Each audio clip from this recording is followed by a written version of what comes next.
Whitley. Woo! I can't even play with y'all. I am tired. And I'm not even tired because we've been crazy busy this week. Although it has been kind of Yeah, a I busy mean, you've week. been all over the Bay Area. You have been Oh very yeah, busy. I guess I Yeah. was really, really busy this week. Whitley, we have made it to Six, episode 6. baby. We don't know. We back again, another week in a row. That's all we know is we're being consistent. Welcome to Aaron Wit, the best podcast that you didn't know you needed, and now you cannot live without it. Whitley, let's just jump right into it. What can they expect today? This episode brought to you by our future sponsor because they're coming. What can they expect today in today's Fingers episode? crossed. I feel like I'm already getting the giggles. 49ers, Purdy, and Fred Warner got paid Big bucks, money. big bucks. So we had to talk about that. Valkyries, the atmosphere has been absolutely incredible. Mm-hmm. I've just been so impressed. We had to talk about some Valkyries. And sports celebrations. Halliburton, the choke selling. Iconic. I Can't loved hold it. you. Was it a little soon? Probably. But you know what? I like it. I did like it. So we're going to talk about all this stuff.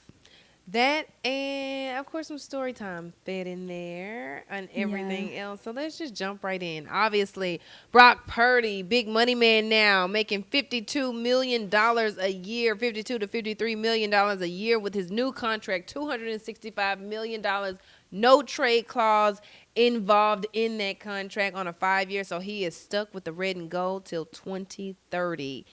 Big bucks for Brock Purdy, going from Mr. Irrelevant to Mr. Paid Up. Shanahan finally found his man. I'll say finger quotes. Yes. 2 fingers. Yes. And it's been a long time coming. They've Yeah. been through a lot of quarterback drama the past few years, Yeah. and they had to pay him. Shanahan, he needed a quarterback to commit to, and this was it. He was the most solid. He has gotten them to a Super Bowl. He was the guy that stepped up when his name was called, and he was asked to start at a very late point in the season when he got that start 2 seasons ago, and he made good on his promise as being the person that they needed to be out there and carry this team into the postseason. He's been able to do that, and like I said, getting them to a Super Bowl, I will say, last season did not make this decision look easy for the faithful because last season he struggled, and the big question mark has always been, is Brock Purdy good or does he have good people around him? And I think this season coming up will be the year that we find out for sure if what he can do without a bunch of major weapons around him, although he does have quite a few weapons around him still. But much less than he's had in years past. So we shall see what that looks like. And I will say, even great quarterbacks, I mean, look at Mahomes when he hasn't had receivers. Even great quarterbacks, you have to have some sort of weapons around you or you're not going to be as successful. Brock Purdy last year, to me, it was a little bit concerning, some of the stuff that we saw. Especially the weather games. But also getting paid, knowing that, your GM, your team, your coach, they're behind you, they're committed to you. I think that has to be a weight off his shoulders. And last year, even though he said that wasn't on his mind, his contract, it had to be just a little bit. Like, it had to be. I definitely think it was on his mind. He said he didn't want any contentious negotiations. He didn't want things to get nasty between he and the Niners. And that's why they tried to keep it quiet and get it done fast. The good thing about this is, in addition to Brock Purdy's contract, they also got George Kittle paid a few weeks prior, but then also followed up not long after Brock Purdy's contract, and they got Fred Warner paid. So a lot of people were saying that part of the problem for the Niners last season was the distractions from the drama that was happening with the holdouts. Now, my personal opinion, I saw nothing really wrong with Brandon Ayuk holding out last season or Trent Williams holding out. You just never know where this game of football will take you. So when you know that you are owed some money and you have worked hard to make that visible to the team that you play for, you don't know if you'll make it through a season without an injury. Get paid when you can. Now, on the flip side of that, you don't want to be a distraction, especially in training camp, holding out till late in the season where you don't know if you're going to be playing the first game or not. because you're waiting on these contract negotiations, and everybody is focused on whether or not you're going to show up this day or not. So you don't want that. This season, they don't have to worry about that. No drama around the money. So everybody should be there. Fred Warner said he never had any intention on holding out, but he got paid either way. I was going to say, though, do you think that this is why they did not rush it, but they did? I feel like there was some urgency to get this done, because I do think last year, I don't blame these players for holding out whatsoever, because like you said, football, get your money. The injuries, like Brandon Ayuk, his injury, perfect example. If he wouldn't have got his money and he would have got injured, what would have been his case this year? Exactly. And so do you think that maybe that did contribute to them just wanting to go ahead and get this done? Yeah, I do think that they wanted to make sure they had as little drama as possible going into this season, and they didn't want to risk any holdouts. However, I will say none of the three guys outside of George Kittle showed any implication of wanting to hold out. George Kittle did show up late to OTAs earlier in this springish summer season. He didn't show up. I know the first 2 days he was not there, but then after that he did show up later, even before he got his contract. But once he got his contract, he was there for the rest of the time. That said, Brock Purdy was there on the first day of OTAs. Fred Warner was there on the first day of OTAs. And Fred Warner, I think, was the one that was more significantly out of talks when it came to negotiations. But he did make it clear that he had no intention on holding out. Now, also that said, I do think that they also kind of pushed to get these deals done because these are some of the biggest voices in the locker room and some of the biggest leaders of the team. When it comes to George Kittle, there's no doubt about it. He is a leader in that locker room, has been, and made it very clear before the season was out last season that he wanted a contract, that he wanted to remain in the red and gold, that he had no intention on being anywhere else. And George Kittle, I mean, you cannot say that he does not have a place in that locker room that really demands a lot of attention. He does. You can feel it when you're in there talking to him. You can feel it when you're on the field. You can feel his energy. You can see people, feeding off of that energy. When it comes to Fred Warner, he is absolutely probably the heart and soul of the entire team, to be honest with you. Fred Warner is that stoic guy that is going to be about his business, that's going to be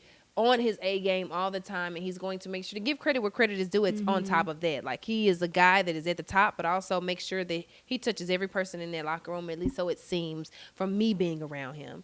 And so I think they really respect a guy like Fred Warner, knowing that he has played at such a high level as a linebacker. He played on a broken foot last year, and the only reason why we knew it was broken is because he accidentally admitted that to us in the locker room. It's funny because immediately after he was like, okay, great, right? How did I say that? But for someone to be on an injury riddled team and say, I'm going to play through this injury and I don't necessarily know how bad this will get with me playing on it, and he still showed up and played on it, just speaks to the character of Fred Warner. He is now the highest paid linebacker obviously on the team, but also all in the league altogether. George Kittle signed a 4-year for $76.4 million, while Fred Warner's contract is a 3-year extension for $63 million, with 56 of that guaranteed. He'll be here through 2029, so well deserved, I think, especially for Fred Warner. That was my favorite to get a contract in this offseason. I think it's well deserved. Brock Purdy is someone who has grown. His voice is growing in their locker room, and I love that for them as well. So George Kittle, obviously, he's comical. So I'm funny. honestly just glad that they got it done, I'm because glad they got I it hate the wait. Like, I'm just happy for them, but I hate the waiting game as media members when we're just waiting. We're waiting for the news to break. We're waiting, and it's just like, I'm just happy. Got out of the way. We're good. We're Gucci. I'm a little bit of a villain in that. I kind of like it. I like really? the suspense. See, I like days off on the weekend, like during Warriors off season. And like so typically I'd have to be waiting on this news to break like every day. So I'm like, I nah, like I'm the good. pins and needles because obviously in TV it gives you something extra to talk about, instead of when everything is quiet and all you have to talk about is, oh, the receivers look good in training camp, and they're not really running no plays in front of us. Right. For us to really OTAs see. and everything. It's always hard. 'Cause it's like, Exactly. there's really nothing. No, they're not really. Like last year, there's a ton of actually drama, getting like into with all the anything. contracts and stuff. So like it's just always kept, something to talk about. Yeah. Speaking of drama. It's been some drama. You talking about the WAGs? Yeah. So I want to bring this up. Yes. Have you been seeing all this like on TikTok? Okay. Okay, so I want to give a little bit of insight. Mm-hmm. We are there, boots on the ground all the time around these wags that y'all love to talk about so much on Instagram or TikTok. Mm-hmm. And me personally, I'm not gonna talk about any other ones that I don't know are solidified in public in their relationships, because we see them all the time. But I will talk about the ones that we know are true, certified, verified wags Mm-hmm. when it comes to the Niners, because there have been some talk on TikTok about, oh, they're segregated and da da da da. Here's my thing. There are absolutely cliques when it comes Mm-hmm. to the It's wags. like everything, though. I mean, Exactly. yeah. I feel like me being a basketball player, I had my select few teammates that I Mm-hmm. was always around. And then when we did team events, we were with the rest of the team and we Mm-hmm. all got along. Those are the vibes that I get around the Wags with the Niners. I don't know that there was like this segregated situation that you guys are making it seem like. I cannot confirm nor deny when it comes to that. But I will say in my personal interactions with a lot of these girls, Claire Kittle has always been very nice to me. Mm-hmm. She seems like a girl's girl for sure. She does seem like a girl's girl. When I spoke to her, she was really nice. Kristen Juszczyk Mm-hmm. would compliment my outfits. If Mm-hmm. you know, you know. Real recognize real. And the girl can dress. She likes my outfits, so Mm-hmm. I appreciate her too. Now, when it comes to another hot topic is Sydney. Sydney Warner. Now, obviously, I spoke to Sydney too, and she was a little bit. It does seem like a little bit more reserved, I should say, Mm-hmm. or reluctant maybe to talk to me initially in the season. But as the season progressed, she absolutely became Mm-hmm. nicer and nicer. She wasn't. She never was like just like mean or anything like that. She just was kind of, like I said, reserved. But as the season went on, she too would compliment my outfits. Like she was cool. She actually, and she always has the baby with her, and so they seem like pretty cool. And my friend, Trent Williams' wife. I had like a short conversation with her and walking in the what do they call them? Not the alley, but whatever. My The mind's not tunnel. working. The Oh tunnel. yeah, you said that. Yeah, the alley. The tunnel. Oh, I mean, she was so cool. Like, but I don't know where she's from, but I'm a girl from the South. She definitely gives me I'm from the South too vibes. Mm-hmm. And for some reason, us Southern girls, we just see each other and it's like, I see you, you see me. We Mm-hmm. won't say much, but there's a kinship there. And she was really nice. So it was cool to meet her. And I didn't even know that she was her until much later. But I realized what she was wearing, and I was like, "Oh, that must be." But she was talking to me like a normal person, so she was really nice. Debo Samuel's no longer with the 49ers, Mm-hmm. but his Debo. significant other was also very nice and impeccably dressed. They just like to dress in that family because, Mm-hmm. but she was super nice. Like she was cool. She would speak. We would never have any type of deep conversations or anything like that. But like I said, very cordial, approachable. And Mrs. McCaffrey, Olivia Cobo. Oh yeah. She complimented my outfits too. I appreciate y'all for the compliments, y'all. Y'all know I like to put in some work when it comes to my outfits, so I appreciate y'all showing love. So yeah, the TikTok conversation with the wags. I don't know that there is actually any like cat fights going on behind the scenes because it doesn't seem like that on game day when I see them. So we can tone down on the conversation. Now, not that I would give y'all any insight if it was, but I'm just saying, from what I've seen, I'm telling you the truth. It doesn't seem like that's the case. Yeah. Yeah. Before we transition into NBA, I feel like this is a good time to bring up locker room stuff. Like give them a inside the look or inside the Inside the look. My brain is it's not okay. working. I'm just like chugging wine. It's a Saturday night, and I'm just, you know what? Cheers to that. I'm here for the vibes. Yes, here for the vibes. Am I a little wine lit? Maybe, but it's. There's nothing wrong with being wine lit. So I'm just back here chilling. If you didn't see me like laying back here listening, that's my vibe tonight. What was I saying? NFL locker rooms, NBA locker rooms, the difference, because there's a big difference. It's a big difference. Yeah. Okay, you have been more in NBA locker rooms. I have been more in NFL locker rooms. But you have also been, and we both been in both. So what's your take? I would say NFL locker rooms are just more open and more welcoming. NBA, especially since COVID, has become very just, they try to limit as many people as possible to be in there. And it's fun. Like, it's like a very intimate, like behind the scenes, like look into everything. But I was just shocked, like going to like into NFL locker rooms, just how open it is. And I will say, some experiences with players, they're much more just, oh, you're here, I'm dropping my towel, like, you know what I mean? Like, Okay. Whereas NBA, I don't get that vibe as much. They're a little bit more, I don't want to say respectful, because you're in there, like, we're in there. So I like, because I feel like I'm almost imposing when I'm in there. So I don't even want to say respectful, because that's not the right word. But yeah. Well, I put it like this: covering some NBA teams, same vibes. I will say, visiting teams. I think I'm going more so off the Warriors, like, which of course we talked about, very respectful franchise. Well, but visiting teams, there's a lot of them, I guess. Yeah. Well, and to be honest, I sympathize with the player. We are in their space. Their space. Yeah. So I am just the awkward reporter looking up at the ceiling and reading the schedule 1,000 times until the number one thing I was taught, or like the very first thing I'll never forget that I was taught by another female reporter, when you go into the locker room, always look up. Always look at their eyes. Yeah. Never like look down. Yeah. Like that's like your thing. Yeah. So. And that's the case. Like I feel like, and this irks me sometimes because I feel like people at home online think that, oh, because women are in the locker room, they're doing. No, please.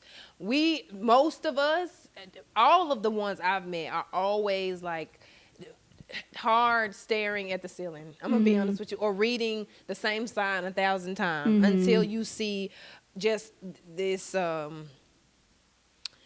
should say, a barrage of cameras moving in one direction, and then you know, okay, we got action. Somebody's about to talk. But in between time, you're not like scoping out the locker room. That's weird. Yeah. I mean, I feel like that's weird to do in any setting, to be like staring at anybody. No one is doing that in the locker room. So kill the narrative. Yeah, and you can also do like a lot more videos. Like Niners, obviously, there are the rules where they have to be in front of their locker, you know, fully dressed, whatever. But with NBA locker rooms, you really can't just go up. I know sometimes I'm visiting locker rooms, like you can, but like you really just can't go up and like get videos. They usually pull the player to a specific spot, and that's where you know you're able to get video. Other than that, you can't. Yeah, I like I said, I haven't been. Except that one time I ended up in the Warriors locker room accidentally. No one was in there, so that was good. But I've never. It's never been as organized in any other locker room I've been in. It's kind of like same thing that I experienced in the NFL locker room. And quite honestly, I really appreciate locker room avail because they're a lot more calm, or so it seems. From my perspective, the players are kind of in their safe space, and I don't know how they feel about it because I'm not in their heads. But I try to be very respectful of their space. And if I do want to ask them something, I'm kind of like, how you feeling? You want to talk? No, all right. You gotta say too much. If you don't want to talk, you don't want to talk. But if you want to talk, let's talk. Yeah. And you make sure that they are in good capacity to do that. I try and look at the locker room the same way I would want somebody to look at my locker room, which is if I look like I'm in the middle of something, do not bother me. And when I look like I am not in the middle of something, then you can come and talk to me. Yeah. And I feel like that's perfectly fine. Now, I don't know, I've just never been that person that wanted to be unnecessarily noticed in the locker room. So I'm doing things that are unnecessary. I've never been that type of reporter. And so I don't really know those type of reporters, but I know that players speak of having encounters with those type of reporters. But like I said, I respect whatever they have to say about it because that's their safe space. I know when I played, that was my safe space. The locker room or my coach's office was my safe space. Whenever I was going through something, that's where I went. Whenever I felt good and I had some free time, that's where I went. Whenever I wanted to eat in private, that's where I went. Wherever I wanted to sleep in peace, that's where I went. So I try to look at it the same way, where it's like it's their domain, it's their peaceful place, so treat it as such, you know? Yeah, definitely. So, but I will say, Don't hate me, NBA players. Football players are so much more fun. They are so much more fun to be around. If you ask, Really? I think so. The energy is always much higher. Okay, they are fun. I will say they're fun, but basketball players, they're pretty fun too. The worst, not okay. I don't want to say the worst. That sounds bad. The least fun Mm-hmm. baseball players. Hockey. I haven't been around Hockey. Hockey is but just baseball. I've actually had. One day I'm gonna call you out too. You're not on the team anymore. I've actually had a pretty bad experience with one of the baseball players, former Giant player. Really? Bad as in. Really want to say it. He was just not being very nice whatsoever. He was doing every time I would ask a question, he would ask a question back, testing my knowledge. Yeah. Even more so, like where the reporters and my coworker was around me, and he was like, "I'm so sorry you had to deal with that." Like it was just bad. Yeah. Yeah. I'm the wrong person to do that with. So do not take that as bait to do it. Yeah. Because Yeah, but you don't get and not every baseball player. I'm not saying that, Yeah. but just like when you compare like NFL, NBA, MLB, it's like night and day. Mm-hmm. Yeah. And when I say I'm the wrong person to do that with, like, I'm always just trying to do my job. Exactly, So same. if I ask you a question and you ask me a question back, I'm gonna meet you where you at. Mhm. I'm trying to match your energy, if not exceed it, without being inappropriate. And Mm-hmm. so it's like, oh, you had a rough shooting night. Oh, well, could you get out there and shoot any better? Well, no, but clearly you couldn't either. You get what I'm Yeah. saying? Like that type of vibe. Like, Yeah, but he would like laugh, like he would do like the whole, like you're a joke. oh, Yeah, not your like joke. Yeah. Where's he now? That's a great question. I don't even know what to. Who's the joke? Who's the joke now, buddy? Man, I tell you, sometimes y'all just do it to yourself. Anyways, Yeah, but that's it. moving on from that. The stark difference to me is like I feel like NBA locker rooms are very quiet. Yeah. Football locker rooms are very like you got this one over here eating and this one over here joking, this one over here talking his teammate up. Yeah. This one, it's just a good vibe. Yeah. I just think. I will say, especially with the Warriors locker room specifically, Buddy Hield has just been like a little breath of fresh air. Oh, has he? Oh my gosh. Oh, and then that's especially good. when Jimmy came in, some of the interactions I got to see between them this year, hilarious. Mhm. Just here's one interaction that I saw this year. Mm-hmm. And so it was during like March Madness, all that stuff. Mm-hmm. Jimmy went to Marquette, Mm-hmm. and then Buddy went to Oklahoma, correct? Don't ask me. Let me see. The University of Oklahoma. Let me see. You said Buddy? Yeah, it was Oklahoma, I believe. So during March Madness, they're literally just dropping F-bombs back and forth, trying to think of every single player that played at each school. So like Buddy would think of someone from Marquette, like Dwayne Wade. Yeah, like, Oklahoma, and he would just say like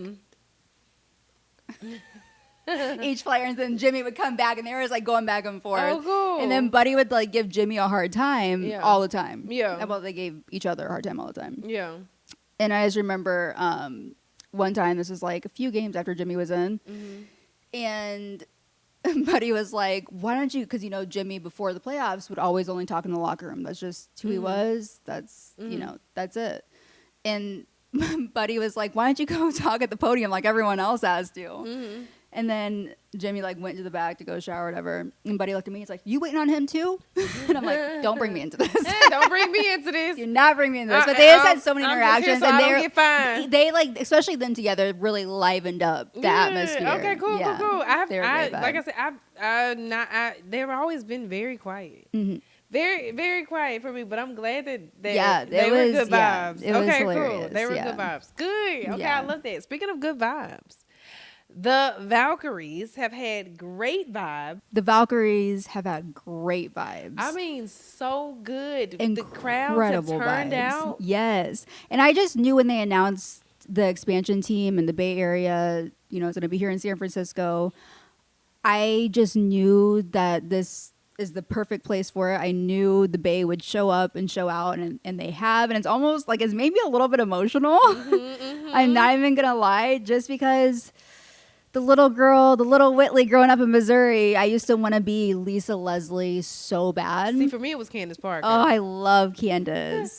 But I wanted to be Lisa Leslie so bad. And so I wanted to be 6'5", where I could dunk. And that's all I would talk about, to the point where my dad literally like took me to the doctor. And he had him like do this fake measurement on my legs, like measure from my ankle to my knees. Like, oh yeah, at the rate you're growing, you're for sure going to be 6'5". What? That So was I got- really clutch. That was so Yeah. like, oh my gosh.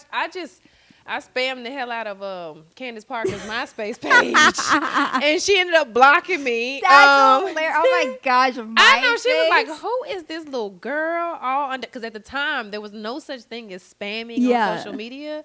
I mean, this was MySpace, so I'm under all of her photos. And at this time, she was about to marry Sheldon Williams, and I'm like, to the maximum, because that was something we used to say at school, Yeah. in middle school. It was like the cool thing to say, and I was like, "This is love to the maximum. You are the best basketball player to the maximum." It was so weird. I was pissed. But looking back, yeah, she blocked me. That is hilarious. I loved Candace Parker. And even that, even her blocking me didn't change it. I was just like, I feel it. I did a little bit much, but I still love Candace A little Parker. bit too much, but yeah. Yes. So yeah, it's made me emotional just because I used to want to be in the WNBA so bad, and then just seeing like how much the game has grown and seeing how the Bay has shown up for this team. I'm just like, I get chills. Like I get chills thinking about, I'm not even gonna lie. And I've had a couple people say this, like it's not just me.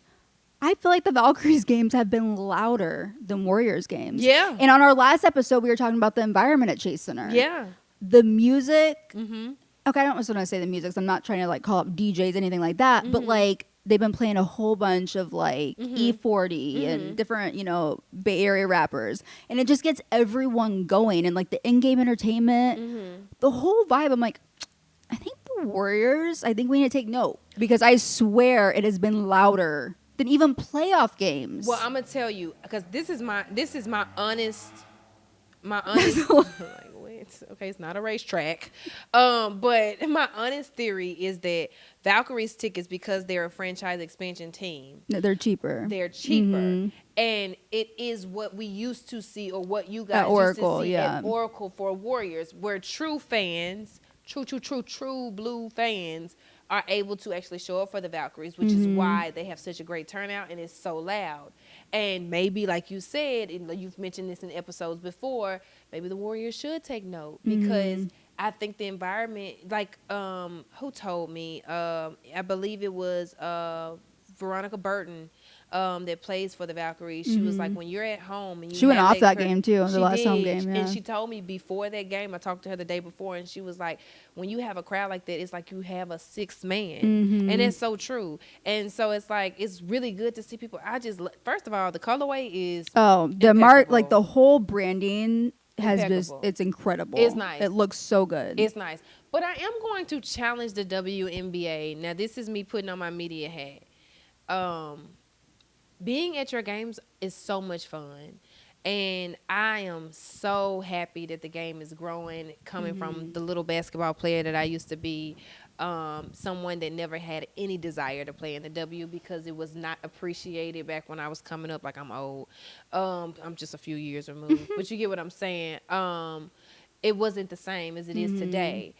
And I want you guys to embrace the fact that media is now around and covering it, because a lot of the times I look at press conferences and you have some great players that give great quotes, but it does seem like there is like some type of reluctancy to actually give a good quote or give good responses to the media, almost as if you don't want us there. Yeah.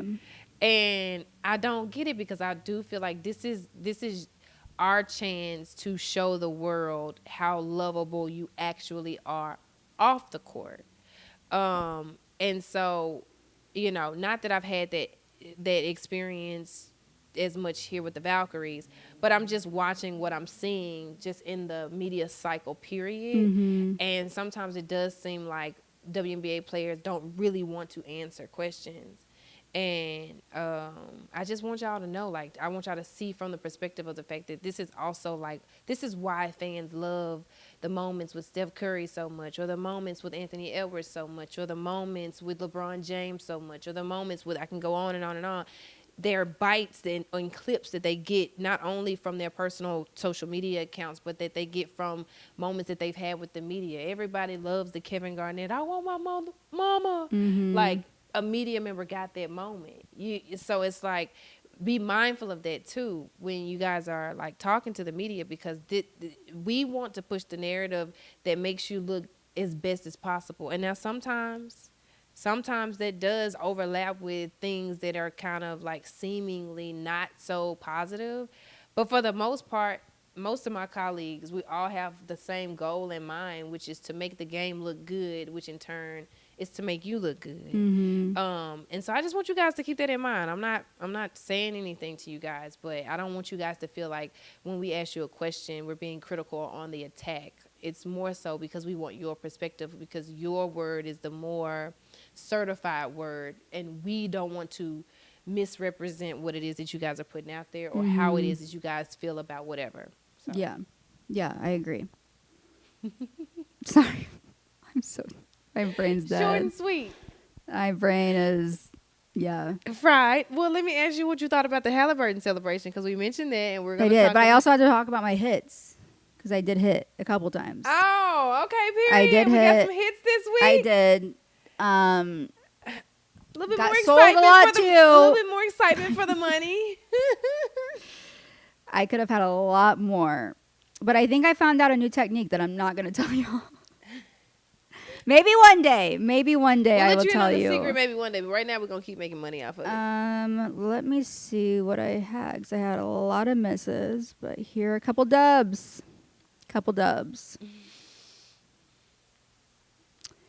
The other night, Chet over 14 points. Okay. Anthony Edwards over 25 points. Okay. Julius Randle over 3.5 turnovers. Nailed it. Period. Got it. And then I did another little one, just basically the same, but without Julius Randle's turnovers. So it was just Ant and Chet. So how did Got we a couple do dubs. with Witt's hits? Did you hit, or were these like... I hit, but they were like a little bit light. Okay. Like I could have had more. Okay. For example, Siakam sold me the other night really bad. Real bad, but Did he? even in overtime. Oh. I was at the Valkyries game. Oh. Trying to multitask, Yeah. watching this. Yeah. I needed overtime so bad because I'm like, oh, he's for sure gonna hit, like, because I had his points over. Yeah. I think he needed like 3 more points. It was something, but he should have for sure hit it in overtime. That's crazy, because he didn't hit it all. Great the other night. I know, he had a career night. The other night, the next yes. game, last night, after or the other yeah. night, yeah. Happy for you, but man, dang. I'm done. So yeah, that was a tough one, but you know what? Got a couple dubs. All that matters. Yeah. So I did get some hits. Hey, money is money, and a win Yeah. is a win, as I Yeah. will say every time you hit, big or small. Mm-hmm. A win is a win. Now, speaking of big or small, too big or just enough with the Reggie Miller choke celebration from I Halliburton? loved it. Now, it also makes sense that he thought he hit the 3, and so he thought the game was over. Like, he thought he won the game, and so Yeah. that's why he pulled it out. Yeah. He didn't realize his toe was on the line. So then when he realized that, he's like, oh, shoot, that wasn't a 3. We're going to overtime. He's like, Yeah. oh. But luckily, I mean, they won. They did So Now that's they're- fine. Yeah, Now, still first game of a series to pull that out. that's true. A little bold. But hey, I like it. But he I did like it it. in New York, right? Yeah, and then they ended up winning game 2 in New York. So he followed that up again Let me with a tell you great something. performance. So I don't hate it. Then he went said free dad until his back. I know. I said, Lord, they got Halliburton feeling himself. I still can't believe. I'm sorry. I think his dad should be able to go to the games. He paid his dues. I do think that was a little egregious of Yeah. a punishment. But I also think next time, because they will free him, he will be back at games. Yeah. I'd be shocked if they make it to the finals and Dad ain't there. However, don't take your butt back out there on no court taunting nobody for no reason. That's not your place. You did not play. That's true. You just contributed to this man being alive, which I know you're proud, but that was inappropriate and wildly unnecessary. And very offensive to Giannis, and I get it because Giannis is a good dude and he is respectable and he treats the Yeah. game well. Don't do that. I understand you get wrapped up in the game. Don't do that. However, the choke celebration, I was at a Niners event when it happened and I saw it. I'm trying to also multitask. I'm watching the game on another lady's phone while also watching this Niners event. Um, I was like, oh, iconic. And then to have Reggie Miller there calling the game. I mean, if you ever wanted a full circle moment, that's the full circle moment you need. That was fire. One of my favorite 30 for 30s is the Indiana Pacers. Even Reggie said maybe a little too soon. But look, he did say that. But that's one of my favorite. That and the Bad Boys, the Pistons from back in the day. Those are my top 2 30 for 30s. So when he did that, I was like, I love it. I love this. Not even much of a Halliburton fan. Did you have a celebration back in your playing days? I'm going to tell you, my celebration, it wasn't much of a celebration. I didn't have like an actual celebration, but somewhere in college or somewhere in high school, because we would win these dramatic games in dramatic fashion, and I just started like, it was the way I would throw my arm. It to the point that I was like, if somebody is ever close to me, they would probably be unconscious if I accidentally hit them, because it was just like this thing I had to do. Like I wasn't like throwing a punch, but it kind of looked like it. Not like a punch, but like it was kind of like a yes, like type of thing. But and it just would happen. I wouldn't think about it, but I didn't actually have an actual like celebration. I wasn't doing none of that. I like my celebration. I like to call a sprinkler. Okay. Now you got. I actually just made that name up. up. How did but it like look? so my follow through, like if I hit a shot, like say if I hit a 3 or something, I do the follow through and I just like hold it for a while and I just like wiggle my fingers. Okay. But then it razzle-dazzle. didn't take long, and my coach was like, I told you, like he was pretty crazy, and I just hear his high pitched scream, "Get back!" because they were like getting back in transition. So if I held it too long, just like doing this, I would just hear his voice. I'm like, done. I "Get love your that ass though. back." The sprinkler. That is too cute. That's mine. I never formed a celebration. I wonder why. I don't even think that was really a celebration, but I just think even now to this day when I make a shot, a lot of times I do this. Oh, I love that. Yeah, for I you. just like hold it. I never had one. I also wasn't much of a 3-point shooter. So you know what I'm saying? There's that. I didn't really have much of an opportunity to sprinkle anything. I was on the defensive end getting things done. I don't know why I want to cuss so much today, but I keep catching myself. All right, so that is beautiful. I love that. Okay, so now I want to know, obviously, since we're talking about it, what is your, okay, it can be a great win or like a funny moment or a crazy moment. Lord knows I've had my fair share of all of them on the basketball court as a player. I have one really embarrassing, funny story that I just can't say it on here. Maybe one day, maybe, but probably not.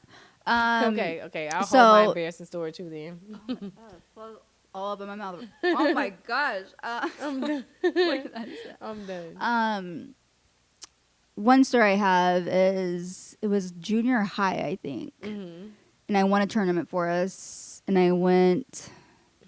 I have to double check, but I think it was like I forget how many points I ended up having, but I just know I went for like 6 for 6 from the free throw line. And at the end of the game, like obviously the other team, they were mad. You know, that's when they were fouling to get me to the free throw line because they had no other option. And this girl just took all of her aggression out on me. And when I say she laid my ass out, laid my ass out. She just ran and just like tackled my ass. Okay, stop saying. Stop cussing, Whitley. She laid my booty out. I'm not the booty. She laid me out. And like I mentioned several times, so my high school coach was also like my junior high coach because coming from a school that only had, you know, like not that many students whatsoever, he coached everything. And so I just remember like I was out of breath, like because she knocked the wind out of me. Like I'm one to, I know I have a high pain tolerance. I hop right back up. I had to have a moment. My coach comes over there, get up, up, like, but he has this high pitched scream I just can't even describe. Picks me up by my jersey, like I'm just like dangling there. Lifts me up to my feet, and I could barely stand up straight. He's like, "Get your ass to the free throw line." Went over there and I hit both of them. Sealed the win. I am with done. the wind knocked out of me. There you go. Sealed the win with the wind knocked out of you. Yes. I have to say, no one. Now I was, as I mentioned before, I was that Dylan Brooks, Patrick Beverly type of player. Mm-hmm. So nobody was ever really trying to do too much to Draymond me. Green? Draymond Green, baby. I was with clotheslining and everything else. Don't play with me. If you trying to play a little rough with me, I'm going to let you know who really standing 10 toes down. And it was always me. So I never had any moments where I was on the other end of that, maybe the one causing that. But I was very passionate, as I am, about everything. But I will give this story, like, and I think I told you about this. That is you sealed the win. Now, when I did that, like I said, it was somebody trying to be chippy with me. I went up there and airballed the free throws because I was too busy worried about trying to get back at her for the little cheap shot she gave me. Not airball both. I missed one, but I airballed the first one because all I could do was focus on the stuff she was talking, which don't do that, kids. But my favorite moment, I've had a billion favorite moments, but one of the oldest ones that I can think of, one of the first that I can think of, was when I first started playing basketball, and I was a late comer. I started playing basketball in the fourth and fifth grade, fourth, fifth-ish grade, and which most people in Memphis especially started playing when they picked up a ball at 2 years old, just about, you know what I'm saying, shooting on some kind of little goal plastic goal at home. I was a late bloomer. And I started playing, and I started with this team called the Memphis Select, and the Memphis Select, or the Memphis Tigers. We went by both. And so Keela and Quisha, if y'all watching this, so we had a team of 7 that day, and we were up against Memphis Elite, which was like seen as one of the best teams in the city of Memphis in our age group, and with one of the best coaches. So shout out to Coach Mays, rest in peace. So we were playing at Airways Middle School. Boy, I'm giving all the details. I remember this day, and we only had seven players show up to that game, and by the time we made it to the fourth quarter, 3 of our players had fouled out. And that's when I learned you could play with 4 players. And you could finish the game with 4 players. You just couldn't start with 4 players. And so they had a full 5, and they had the best big in the city on their team in our age group. Shout out to Demi. And we had 4 players playing. Obviously, I was one of them. And Quisha was one, and Keela was one, but we did not have a big. Our big had fouled out. And we played down to the wire. It was a back and forth game, and it came down to like a last second shot, and we hit it with 4 players on the floor. We hit it and won the game. No. And took home this big championship trophy. It was to the point that me, Quisha, and Keela was like, we gotta stay tonight. We gotta have a sleepover tonight. We have to stay together. And I just remember we all 3 went and slept over at Keela. Was her dad was the coach of that team, and my dad was my coach for a lot of my career. That's why I have so many great moments, because my dad was an amazing. He's the world's best father, but he was also the world's best coach. And so I have so many memories. This was just, like I said, the first. And we went to sleep that night, and I remember we all woke up that morning just like sitting in the living room looking at the trophy like, we did it, guys. We did it. 4 players, who knew? And it was one of the most liberating wins that I had ever gotten, because I couldn't believe we played with 4 players. But like I said, I was in the 4th grade. I was a kid. You know what I'm saying? So this was like, wow. And so it was a cool little moment. And one day I'll tell y'all about my villainous days. But I feel like we have a lot of stories from our playing days. I have a lot of stories. Yes, I have so many basketball stories, because Memphis is a basketball city. If you ain't playing basketball, what are you doing? You're not doing much. And so so many stories on that. But that was like like I said, that was one of my first memories of like actually like, this is why I love the game. And it wasn't long after that I was actually practicing. At this point, I was playing with my daddy, and that's why I fell in love with Candace Parker, because we were at AAU practice one day, and it was the middle of March Madness, and so March Madness always happens at the beginning of AAU season. And I was at this church, World Overcomers, where we used to practice, and I saw this woman playing basketball for Tennessee through the court, like it was a glass wall into a game room. And I saw Candace Parker, and I was mesmerized. And I just walked out of practice, and I sat there just looking at the screen, and I watched the rest of that game. And that's when they went to the Final Four, and it was Candace Wiggins and Candace Parker. I remember Candace Wiggins with Stanford, Candace Parker with Tennessee. And I was just like in awe. Like, I was like, oh my gosh. And that's when Shannon Bobbitt played, and Nikki Anasicki. And I love Nikki because she always had her nails done. I can go on and on. But yeah, great moments. Great moments. Okay, moments. Great moments. I'm about to fall asleep right now. I can't even. All right, real This quick. is the most tired I think I have ever been. I don't know what's happening. Well, with me. we have had a long season, and now we're settling back into That's true. being into our normal day to day. But I will say, I'm going to air out anybody calling for Ryan Clark to be let go of ESPN. You let it go, because he had every right to respond to RG3, and RG3 had every right to give his opinion. But to say that a player like Angel Reese hates Caitlin Clark, I don't think that that's a game take. I think that's a personal take for you to say how she feels about a person. She may react any way she wants to in the heat of a moment in the game, but you cannot say how a person feels. You can't speak for how they feel unless you know that person has told you they feel that way, or you're that person. So Ryan Clark, keep doing what you're doing. That's a quick air it out. We're not going to go too deep into that because mine's my business, but I had to say that. Yeah. I'm trying to think of something I have to air out. First of all, the rooster video you sent me on Instagram. That was my life growing up. Oh Like, my that was God. literally it. Not the rooster got out. Girl. This buzz is taking me.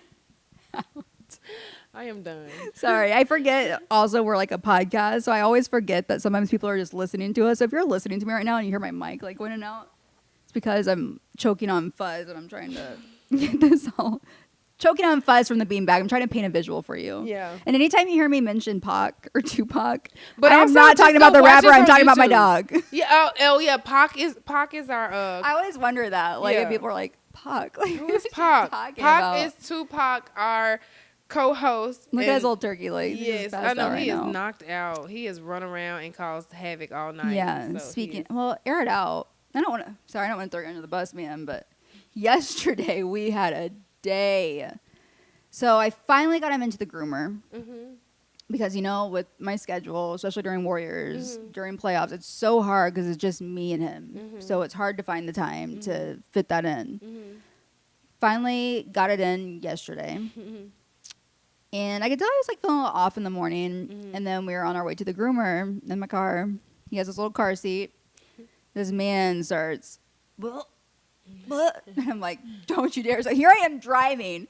Then I'm hanging on to him with one hand, trying to keep him in his car seat because I don't want him to puke all over my car. So I at least want him to get in the car seat because it's easier to clean off, obviously.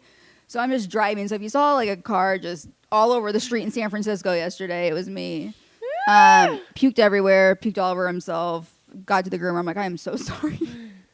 We're both covered in puke. I am done. Now we both covered in puke. And it was just a day. And then I had mom guilt because I felt bad because I left him at the groomer. And I'm like, what if he's not feeling good? He's totally fine, He's obviously. totally fine. He just knew you were taking him. He got back from the groomer I'm yesterday. telling you, Yeah. Kobe knows. Yeah. I think he has mapped out, I don't know, in his mind when we are headed to the vet. And he is good. He don't mind going to the vet because they give him scarves and they give him treats. But as soon as they try to take him down that hallway to a room, he's like, time for me to go. Stop playing with me. Yeah. It's time to go. And he hates it. He hates it, but he loves women. So he loves seeing the women at their desk. He loves seeing the women at their desk. And as big as Kobe is, he needs a car seat. Yeah. Because he loves to sit in my lap. And I'm like, sir, you're too big. Yeah. Pac likes to sit on my lap, but I have to. But Pac is small. But still, and he doesn't do well in a car. Like, he's not like a good car dog. Kobe is a very calm. He's calm if he can sit in my lap. Yeah. If he can't sit in my lap, he's like he's plastered to the seat. Like, I don't want to look out the window. Yeah. I don't want the window down. I just want to lay here till we stop moving. That's how Kobe Pockets. He's just stressed. is. That's how Kobe. I don't know what that says about me as That's owner. that's what I'm saying. He's stressed. Like, Kobe is like, I'm just gonna sit here real still Yeah. until the car stops moving. But like, he does not. I had a dog before, Spike. Rest in peace. He loved running from window to window, just barking. You would have slob all over your windows. But that's enough about our children. Yeah, yeah. Maybe one day we'll have real children. Okay. Don't know if it's looking good. We're gonna wrap it up. Like Glow said, she was like, I'm 30 with no You know kids. what? I Is think that we can have a toxic? couple episodes, especially throughout the summer, where we just let it all out. Yeah, you know. We need to get more we need to take some questions and answer some like deep stuff. Yeah, I would love to take questions. Maybe we should do like a live Yeah. chat. Am I ashy? Lord, let's wrap this up. Let's wrap this up. Good night. I thought the camera shut off again. I'm like, not again. No. Oh my gosh. Good night. We're out. No. Passing out. Seriously. Peace out.